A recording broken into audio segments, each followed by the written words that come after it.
Hello everyone. Today I am scrapbooking these pictures of my husband that I took the other day where he was just sitting on the couch drinking his coffee and I just had one of those moments where I was like, "Oh, he's so cute, so I'm just going to take pictures of him."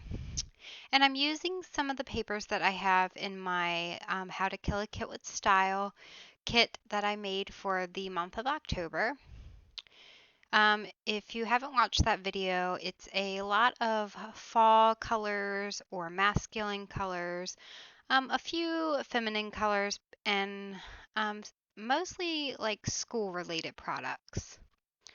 So I want this red cardstock to sit on that pattern paper at an angle. So what I'm going to do is find it where I want it positioned, and I'm going to angle it. And then I'm just going to glue it down and cut off the excess. And you can see here I'm just cutting off that extra paper.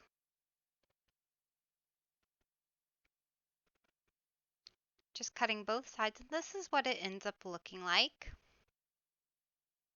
And then I'm going to take this light blue paper that has like these gray stars on it. I'm going to take that and I'm going to set it on the red cardstock straight. So this just gives a lot of layers and a lot of extra interest to the page because of that red cardstock being slightly slanted. And then I'm going to use this black and white striped paper. This is actually a lot of pattern paper for me. I don't usually use a lot of pattern paper like this.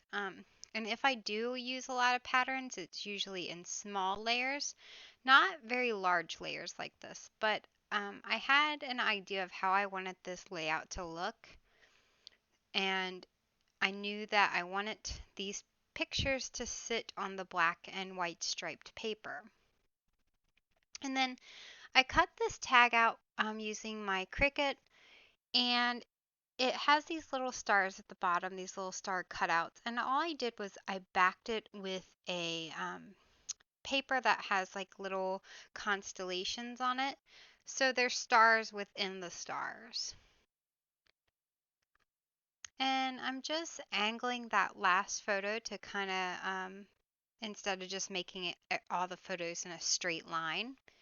And now I'm just adhering everything down. And I want the pictures to kind of overlap the black and white stripes. I didn't want that to go all the way across the page, but I wanted the pictures to be this particular size.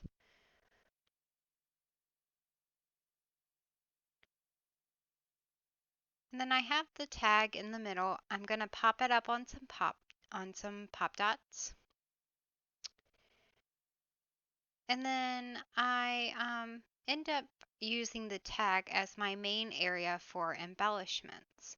It kind of breaks up that trio of photos because they all are very similar photos, so I want them to be broken up a little bit. And I have this little circle. It said something like certified authentic or something, but I added a little sticker to it that says to the moon and back. And I originally liked that, and I was going to add stars to this tag, and I was going to add a moon to it. But I felt like the tag was getting a little bit too clustered with the moon and the stars. So I end up messing around with the little circle and just adjusting it and making the embellishment with this little circle that has stars and a moon on it. I wanted that to be in the middle, as you can see.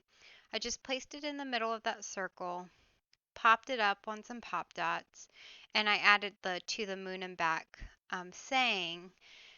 So I just kind of made my own little custom embellishment with the embellishments I had in my kit.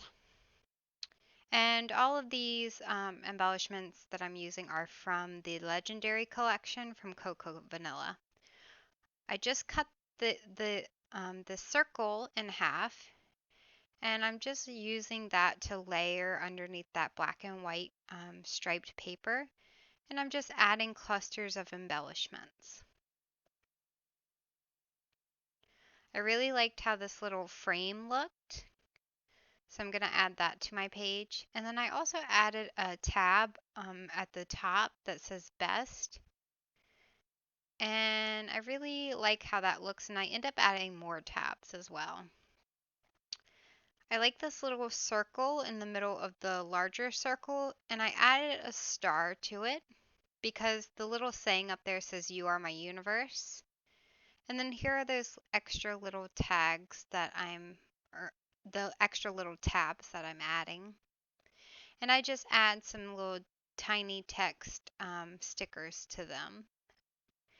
And then I add these XOXO embellishments at the top, but I don't really like how that looks. So I tried to add it down bottom, and I just kind of don't like the way it blends in a little too much with that black and white striped paper. So you can see that I added that other saying down at the bottom across that little frame that I added. So I'm also going to add these XOXO stickers to the frame as well. And then I backed it with some like tealish paper to offset that teal that's in the background paper. And I just kind of made my own embellishment with this frame in that way. And I just add it to the bottom. I like all the layers that I'm getting with the embellishment clusters. And then here I'm putting down my title. And the title ends up being Lucky Me. But once I get the title down, I realize that I don't really like it down at the bottom. I feel like the top is a little more empty compared to the bottom of the layout. And so I decide to actually move the title up around that circle. And I really like how that looks because I love how it goes, it follows that circle around. And then to kind of even it out with the spacing, I add these little, I add enamel dots up to the tabs, and then for the title, I add some enamel hearts. And that kind of completes that circle around the circle. And it also gives it that pop of red right there that I feel like the title is kind of missing. So this is a close-up of the finished page, and I'm going to put some pictures at the end. So I hope you really enjoyed watching. Have a good day. Bye.